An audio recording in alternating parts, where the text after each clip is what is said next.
welcome back to my channel. If this is your first time stopping by here, you are welcome. Thank you for stopping by. I really do appreciate the love.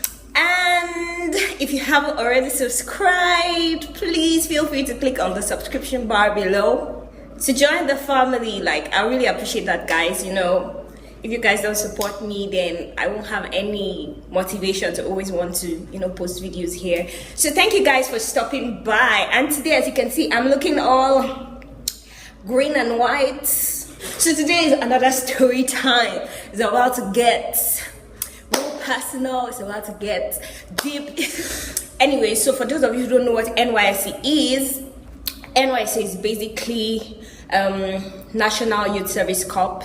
If you're a Nigerian and you're done with the university or college, you have to serve your country, which is Nigeria, for 1 year. Yeah, so basically I did that, done that, and I'm done. You know how it is. Anyways, so I'll be telling you guys my experience and how everything went. I have some questions here that I'll be asking. I'll be asked that some of you guys sent as well on Snapchat and Instagram, so I'll be answering those questions as well as telling you guys my story. So let's just get right into it before further ado. So I graduated in 2016. In 2017 I was applying for jobs. I didn't want to serve. Trust me, I did not want to serve, because left to me, like, what's a service? Who service? Who serves help?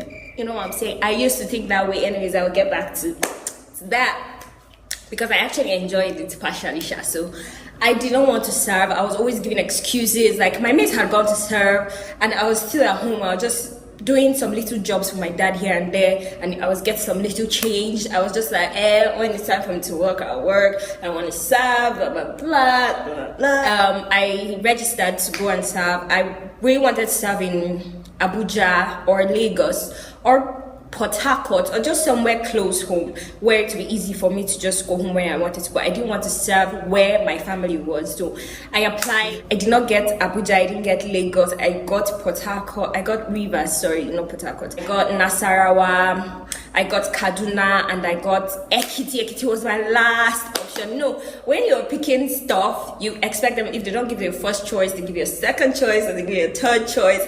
Hardly will they give you your last. Yeah. So when I went home that day, it so happened that when I wanted to register now, my phone just died.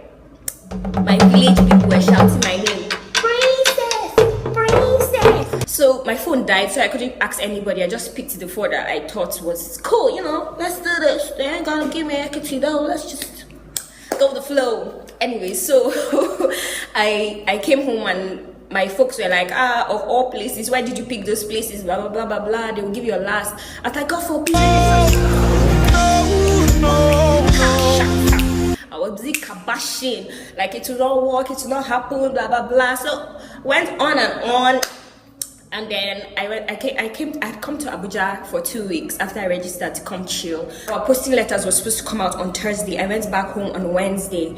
So when I got home, I was anxious. I woke up by 3 a.m. I logged on to the portal to check. When I got there, it was like, sorry, you were not accepted into batch A, stream 1, wait for batch B, blah blah blah. So I was like, oh cool. Even the shopping money that they gave me to go shop with, I was like, I'm going to turn up. I'm going to go and buy some clothes for myself, you know what. And then in the morning after our prayers, my dad was like, have you checked? I was like, yeah, I checked. This was showing me. He was like, check again. Ladies and gentlemen, you know when somebody, like, and they just put ice inside your clothes, and then you just feel this, I don't know if it's coldness or plus the anger. So I checked. I was like, whatever, they are not going to give me Ekiti. Oh, you know how it is. Pata, they'll give me Nasarawa, they'll give me Kaduna, or they'll give me Rivers, bad as it may be. Rivers happening now. I'll go there, go and check. I've never been there. So I checked. I saw that I was called up to go and serve for that stream and that badge. And then I was like, but this was not here. And then my sister was like, read the call up letter. I was going down, princess, yes. The there, everything there. I just thought, a kids. Ladies and gentlemen, you don't want to know. I almost flunked my phone. Like, it wasn't even serious. The city. I was going to the Ekids for the first time. I had never been to Ekiti before. I became instantly depressed. I didn't find it funny. It wasn't funny at all. I'm like, I'm going to the Ekids, the ECT, y'all. Anyways, I did my shopping and all. And anyways, I packed my stuff and I left. So I went to Ekiti. The journey was smooth. Thank God for that. We're there now. They're kids. How we gonna do? And the registration was crazy, guys. It was mad. Despite all the higgy haga, all the up and down, I was able to register. I finished around like past 8. Imagine, we went there by 1, 2, and I finished registration and everything by past 8. So I went to look for food now, knowing me as a foodie person that I am. So it was a whole lot going on with the soldiers, the morning activities and all. Funny enough, I didn't get to like participate in that much activities like that. I was in the volleyball team. PG. You know, parental guidance is advised. TMI time. I had a crush. He was my volleyball coach. Yes, a tall Yoruba, I don't know if to say angel or demon, but nigga was fine. So I was in the volleyball team and we lost because we were not serious and I got injured on both my fingers, on this hand and this hand. So, and then my platoon inspector or instructor kind of liked me. So it gave me edge because I was always dodging. You know, but all the same, it was fun. Camp was fun. Like, I got to meet different people, strange people. Apart from that, I made good friends and new friends and stuff like that. So I spent 3 weeks there. It was fun. I'm glad I went to camp actually, because it made me see people in a new light and I got to learn a whole lot of different stuff. And then when it was time for posting, I expected to go to the capital, but then I got posted to Ikere, which is a 15 minutes drive from Ado Ekiti, which is the capital of Ekiti. So the only good thing that I got to enjoy in Ikere was the lights. There was light like almost 24/7. But then that place was boring. It was dry. But most of my friends were in the capital, so I didn't get to see them all the time and often. And I was posted to a school. Okay, this is another gist. This is another story. You know when people will tell you when they're in the university that this lecturer said if they don't sleep with them, they're not going to like get their distinction. Literally happened to me. So initially I was posted to the College of Education there, and the guy who was supposed to select us, because we're like 36 or 39, so he was supposed to select.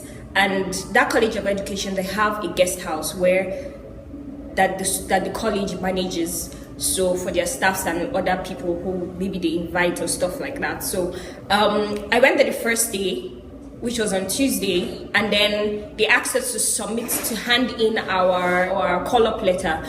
So our posting letter, so we submitted and all, and then there were different people that were coming in and calling different people out and stuff like that.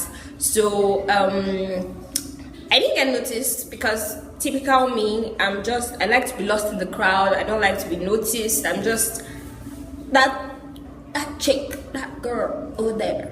And then they asked us to go and come back the next day, even though before we left they had given like 5 girls like their acceptance letter and stuff like that. I noticed that the kind of girls they were calling were girls who looked some type of way, like the big kid down, and you know.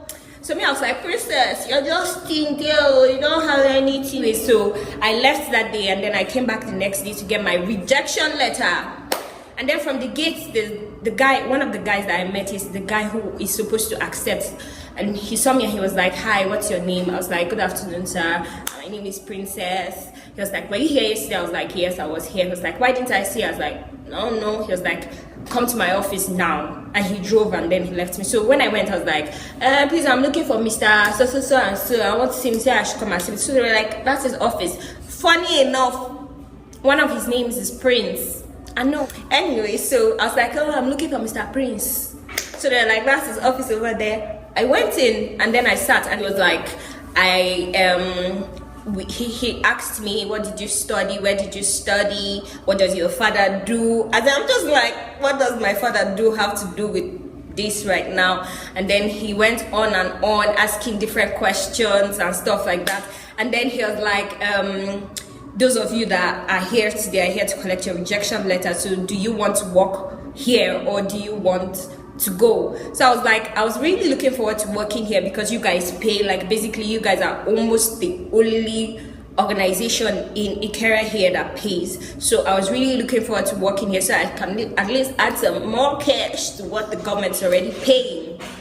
And then he was like, oh, okay, so what do you think about working in the guest house? I'm like, guests? I'm not understanding. I was like, sir, pardon, I'm not getting you. And then he was like, the only space available is in the guest house. So I'm like, I'm not about to be anybody's whore. Like, I'm not doing that. And then he was like, and even at that, the only reason why he will give me that is if I agree to be his girlfriend. And then I'm like, have you seen yourself? I'm not doing it.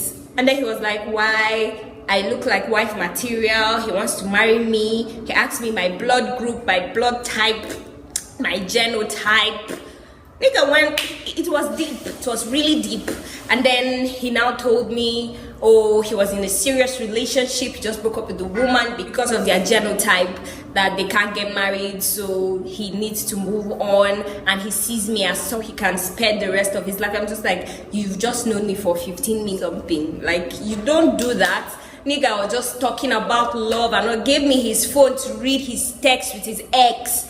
It was deep. It was deep. And then he was now like, so what about the job? He picked his phone and then he called the manager. He was like, oh, I'm sending my girlfriend over there. She's coming. Give her a place. And then I'm like, I can't work in guest house. He's like, okay, would you want to be my personal assistant, like in the office here in school? So I'm like, hell to no. No, I'm going home. There was this guy from my platoon that we went there, we were posted there together. So I told him, I was like, see what just happened though? He was like, oh yeah, that's what kind of happened. And those girls that got the jobs or something, they kind of agreed to, you know. So I was like, oh, I get it. So this is what goes down in the DM. Finished what I had to do, got my rejection letter, and then I left. In the bus, this guy called me twice, and I didn't pick. He wanted to confirm if I was waiting for him at his room. So I did not pick. And then I was going with this other chick. She's also a copper. Also got posted there together. And then he called her. And I'm like, is this not the same guy that just called me? And she was like, yes. He also told her the exact same thing that he told me. And I'm like,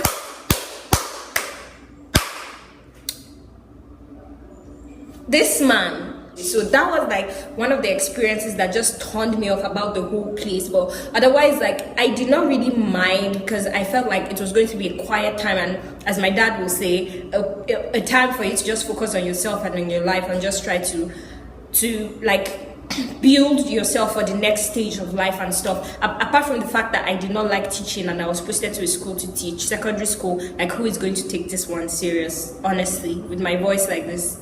Nobody.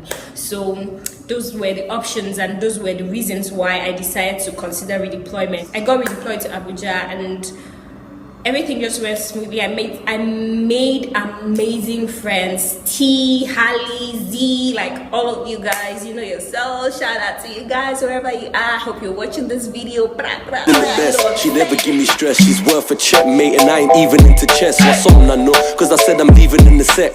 Or send my main cause she ain't finished with me yet. So